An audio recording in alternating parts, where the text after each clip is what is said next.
السلام عليكم. كي دايرين؟ لاباس عليكم؟ مزيانين بخير. فيديو جديد مع واحد الحالة ديال الطير. غادي يشرحها لكم الاخ ديالي. بسم الله الرحمن الرحيم. هذا نوع من الكنار الإسباني، الجو انتونسيف أو الأصفر الغامق. كيتصابوا مجموعة من الكناريات، كيتصابوا بواحد لا مرضي أو واحد المرض كيتسمى الجص. هذا الجص وشنو هو عبارة عن الريش نتاع الطائر داخل الجلد ديالو، بدل ما يخرج كيتكور لداخل بحال هاد الحالة. هذا درك الجناح ديالو.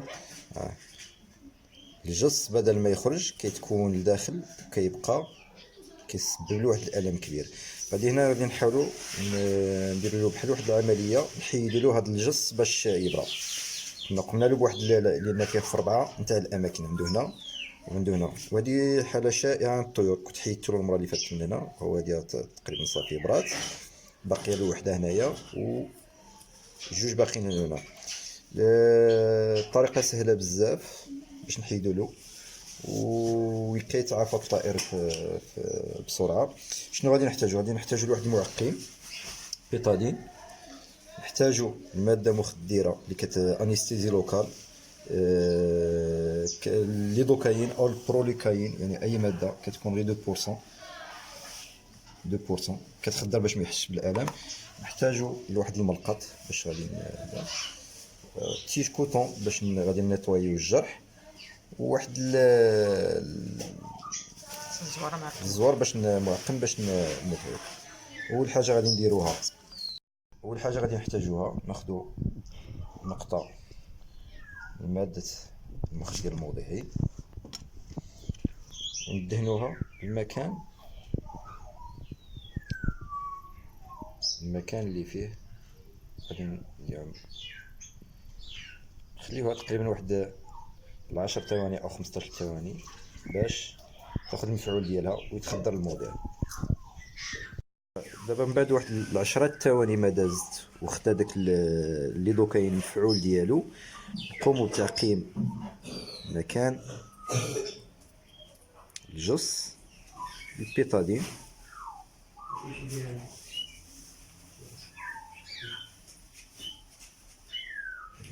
تجنب اي التهابات. وناخذ واحد الزيزوار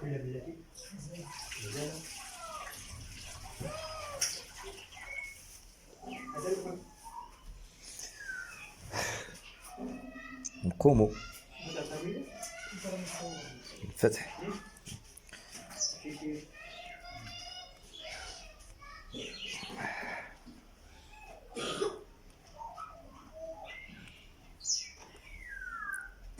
نقوموا الان باخراج الجص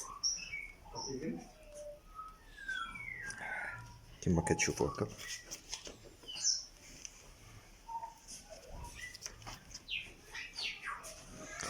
الجص عبارة عن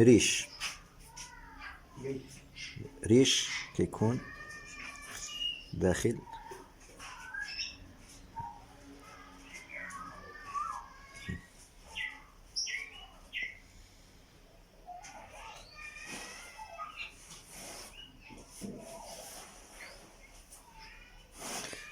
ندخل الجرح كامل.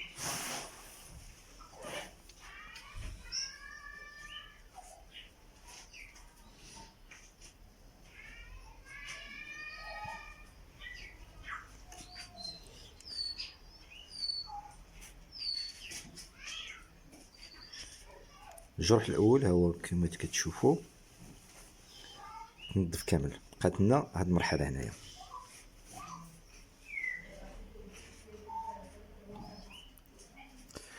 وهنا بعض المشاهدين قد يقول لك الطائر يتألم. الطائر ما كيتألمش لان هذا عباره عن جلد ميت، واخا كتشوفوا فيه الدم، راه عباره عن جلد ميت. لاحظتوا معايا الان غادي نقوموا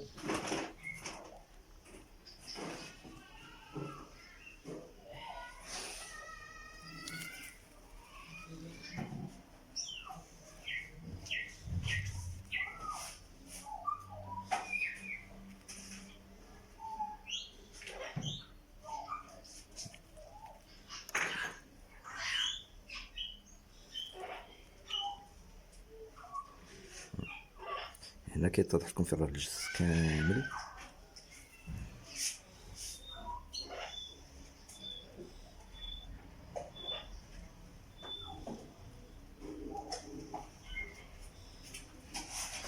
كتشوفوا دابا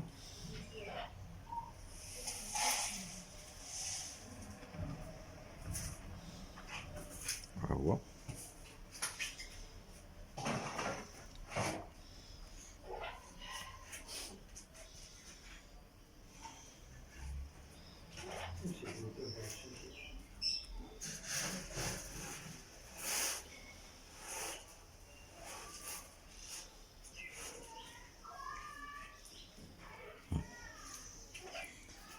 من بعد البعض يقد يقول اودي راه الطائر يتألم داكتا، راه ما فيها لا ألم لا والو، مجرد لأن هذه غير مجرد جلد، زوائد جلدية وكيخرج فيها داك يعني المنطقة نتاع الريش كما بحال نقولو الجلد، الشعرة ملي كتلوى داخل الجلد نفس الشيء. ها هو الجرح كما كيبان لكم. الآن نقومو بتعقيمو.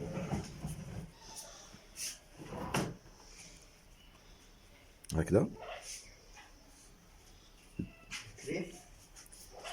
صافي، في ظرف يومين او 3 ايام على الاكثر هذا الجلد غادي يتسد، ما كيبقاش. هذه هي العمليه صافي. وهنا ها هو كما كتشوفوا الاحجار اللي حيدناها لهم، هذه عمليه سابقه كنت درتها له. ها هي راه يبست، والجلد هذاك اللي كيكون كيموت، يعني نتاع الريش كيموت. باقي هنا واحد العمليه غادي نديروها من بعد ان شاء الله. وهنا هذا الطائر كانت عنده نفس الحاله، الطائر كانت عنده نفس الحاله من العين ديالو في الوجه ديالو سبحان الله كانت عنده في درنا له تقريبا حتى هو العمليه غير هادي واحد 10 دقائق. دابا راه مزيان.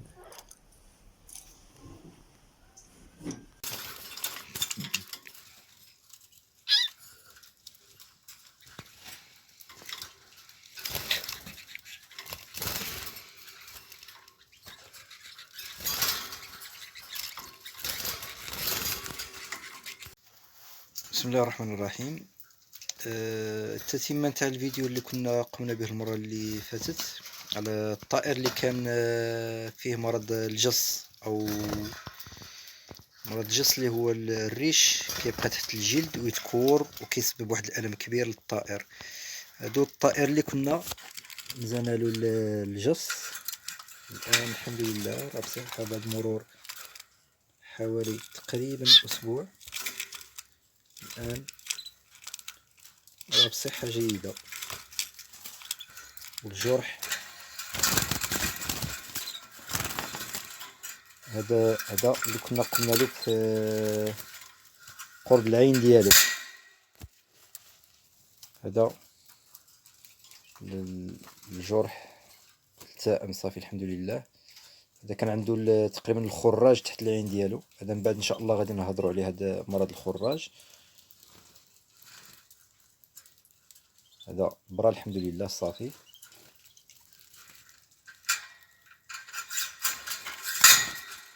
الطائر ديالنا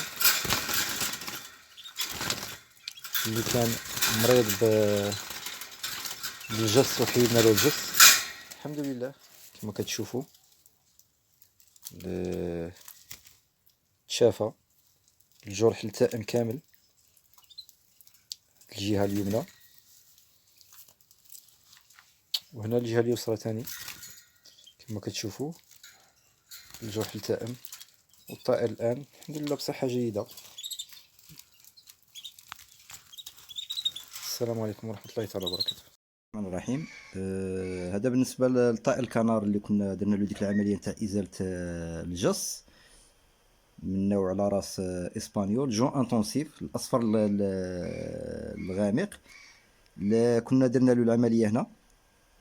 ها هو الجرح تقريبا برا، كيبقى هاد البلاصة نتاع الدم هذه غادي تسقط بوحدها. الجرح صافي الحمد لله دار كامل كله. وهذه بالنسبة للمنطقة الثانية، ها هو الجرح جبر كامل. هاد بالنسبه لهاد السواد اللي بان لكم هنايا، هذاك الدم اللي كان دار غادي يسقط مع الوقت، والحمد لله ها هو كما كتشوفوا دابا.